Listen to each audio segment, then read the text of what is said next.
Hello. तो आज की इस वीडियो में मैं बताने वाला हूँ मेरे प्यारे बच्चों, आप लोगों को क्लास 10th का भूगोल ऑब्जेक्टिव क्वेश्चन, टोटल भूगोल का ऑब्जेक्टिव क्वेश्चन मैं बता दूंगा मेरे प्यारे बच्चों। टोटल जितना भी मतलब ऑब्जेक्टिव क्वेश्चन है, जैसे मैं अभी 50 ऑब्जेक्टिव क्वेश्चन बताऊंगा, जिसमें देखिए मेरे प्यारे बच्चों सभी इंपॉर्टेंट क्वेश्चन रहने वाला है। तो अगर आप इस वीडियो को पूरा देखते हैं, पूरा वॉच करते हैं मेरे प्यारे बच्चों, तो क्या होगा कि आप लोग का भूगोल का जितना भी ऑब्जेक्टिव क्वेश्चन होगा ना, वापस सब क्लियर हो जाएगा। कहीं जाने की जरूरत नहीं पड़ेगी और कहीं से तैयारी करने की जरूरत नहीं पड़ेगी। इस वीडियो को पूरा बस देख लीजिए। कहते हैं इंसान कितना भी कमज़ोर हो लेकिन संघर्ष उसे मजबूत बनाता है। बात सही है बाबू, इंसान कितना भी कमज़ोर हो जाए ना, लेकिन उसे संघर्ष कीजिएगा ना तो उसको आपको मजबूत बना देगा। चलिए भूगोल का सबसे पहल का क्वेश्चन देख लेते हैं मेरे प्यारे बच्चों, क्या कहता है, क्या है। ठीक है, ये आपके एग्जाम के लिए बहुत इंपॉर्टेंट क्वेश्चन है मेरे प्यारे बच्चों। मास्कोवाइट किस खनिज लवण का एक प्रकार है। मास्कोवाइट जो है किस प्रकार का लवण खनिज का एक प्रकार है, किस प्रकार का बाबू, तो वह है अभ्रक का।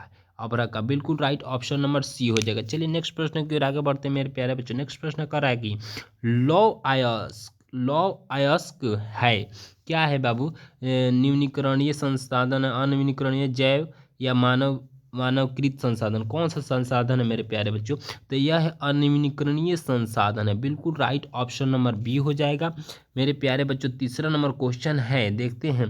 कह रहा है कि प्राकृतिक गैस पाई जाती है, कह रहा है प्राकृतिक गैस पाई जाती है, किस में पाई जाती है मेरे प्यारे बच्चों, किस में पाई जाती है प्राकृतिक जो गैस है, किस में पाई जाती है बाबू, तो यूरेनियम के साथ, कोयले के साथ नहीं, किसके साथ पाई जाती है बाबू, तो खनिज तेल के साथ पाई जाती है। किसके, खनिज तेल के साथ। बिल्कुल राइट, ऑप्शन नंबर सी हो जाएगा। चलिए नेक्स्ट प्रश्न है, कह रहा है कि निम्न में से कौन एशिया का सबसे बड़ा परमाणु शक्ति केंद्र है। निम्न में से कौन एशिया का सबसे बड़ा परमाणु शक्ति केंद्र है, कौन सा है बाबू, तो वह है बाबू तारापुर। बिल्कुल राइट, ऑप्शन नंबर ए। चलिए नेक्स्ट प्रश्न की ओर आगे बढ़ते हैं। नेक्स्ट प्रश्न कह रहा है कि फल्टा विशेष आर्थिक क्षेत्र कहाँ है। फल्टा विशेष आर्थिक क्षेत्र कहाँ है मेरे प्यारे बच्चों, तो वह है पंजाब, सॉरी पश्चिम बंगाल में। कहाँ है मेरे प्यारे बच्चों, पश्चिम बंगाल में स्थित है। बिल्कुल राइट, ऑप्शन नंबर बी। चलिए नेक्स्ट प्रश्न की ओर आगे बढ़ते हैं। कह रहा है कि भारत का प्रथम तेल शोधन कारखाना स्थित है। भारत का प्रथम तेल शोधन कारखाना स्थित है, कहाँ स्थित है बाबू,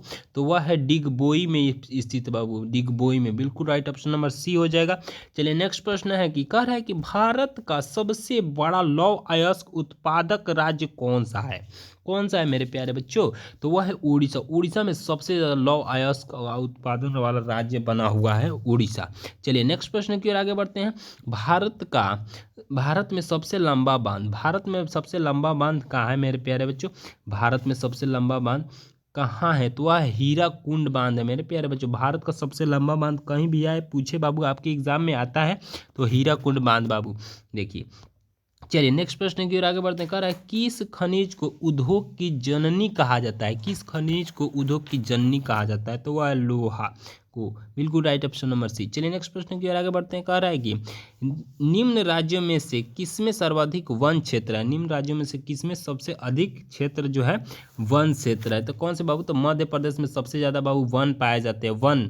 ठीक है, वृक्ष। चलिए नेक्स्ट प्रश्न की ओर आगे बढ़ते हैं बाबू। कह रहा है कि आयुर्वेद का जनक किसे कहा जाता है। देखिए आयुर्वेद का बहुत लोग मतलब चीज़ यूज करते हैं, तेल मसाला बहुत चीज़ है आयुर्वेद का, तो सबसे मतलब उसके जनक कौन है, तो उसका जनक है रचक। रचक एक मतलब व्यक्ति हैं, उन्हीं जनक उन्हें ही कहा जाता है, रचक को।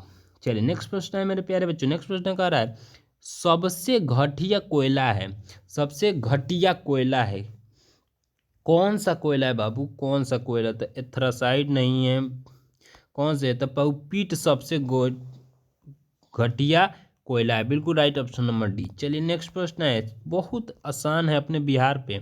बिहार में कितना प्रतिशत कृषि क्षेत्र है, कृषि क्षेत्र है मतलब बोने वाला क्षेत्र है, कितना बाबू मेरे प्यारे बच्चों, तो 60% है। बिल्कुल राइट, ऑप्शन नंबर बी हो जाएगा। यहाँ परसेंटेज देना चाहिए, छूट गया, ठीक है। चलिए नेक्स्ट प्रश्न है, कह रहा है कि सोपानी कृषि प्रचलित है, सोपानी कृषि प्रचलित है, किससे प्रचलित है बाबू, तो उत्तराखंड में। कहाँ प्रचलित है, उत्तराखंड में। बिल्कुल राइट, ऑप्शन नंबर डी हो जाएगा। चलिए नेक्स्ट प्रश्न है कि कह रहा है कि नागा नागार्जुन सागर परियोजना किस नदी पर अवस्थित है, नागार्जुन नागार्जुन किस सागर परियोजना किस नदी पर अवस्थित है? किस नदी पे मेरे मेरे प्यारे बच्चों? तो कृष्णा नदी पे। याद रखिए बाबू, एग्जाम में पूछता है, बहुत बार पूछा हुआ क्वेश्चन है। चलिए नेक्स्ट प्रश्न है, कह रहा है कि सुंदरवन है, सुंदरवन है कहाँ है मेरे प्यारे बच्चों? सुंदरवन तो वह है बाबू पश्चिम बंगाल में, बिल्कुल राइट ऑप्शन नंबर बी हो जाएगा। चलिए नेक्स्ट प्रश्न की ओर आगे बढ़ते हैं। कह रहा है किस राज्य में सबसे अधिक विस्तार है वनों का? किस राज्य में वनों का सबसे अधिक? तो वो है बाबू एमपी में, मध्य प्रदेश में, बिल्कुल राइट ऑप्शन नंबर ए हो जाएगा। चलिए 18 नंबर प्रश्न देखते हैं। कह रहा है कि सुंदरवन टाइगर रिजर्व कहाँ है? सुंदरवन टाइगर रिजर्व कहाँ है मेरे प्यारे बच्चों? तो वह है पश्चिम बंगाल में ही है, बिल्कुल राइट ऑप्शन नंबर ए हो जाएगा। 19 नंबर प्रश्न देखते हैं मेरे प्यारे बच्चों। कह रहा है कि इनमें कौन सा जीव है जो केरल भारत ही में पाया जाता है? केरल भारत ही में पाया जाता है, तो वह पाया जाता है घड़ियाल, बिल्कुल राइट ऑप्शन नंबर ए हो जाएगा मेरे प्यारे बच्चों। लास्ट प्रश्न है, कह रहा है कि भारत का राष्ट्रीय पशु है, भारत का राष्ट्रीय पशु है क्या है बाबू? तो बाघ है, बिल्कुल राइट ऑप्शन नंबर ए हो जाएगा मेरे प्यारे बच्चों। अगर वीडियो अच्छा लगा हो तो मेरे प्यारे बच्चों सभी लोग वीडियो को लाइक कर दीजिए, चैनल पर नए हैं तो चैनल को भी सब्सक्राइब कर दीजिए और अपने दोस्त साथी सभी के पास शेयर कर दीजिए। और व्हाट्सअप ग्रुप का लिंक होगा डिस्क्रिप्शन में, जाकर ज्वाइन कर लीजिए मेरे प्यारे बच्चों। और डेली लाइव क्लास ज्वाइन कर लीजिए शाम को 7 बजे। फिर मिलेंगे नेक्स्ट वीडियो में, धन्यवाद।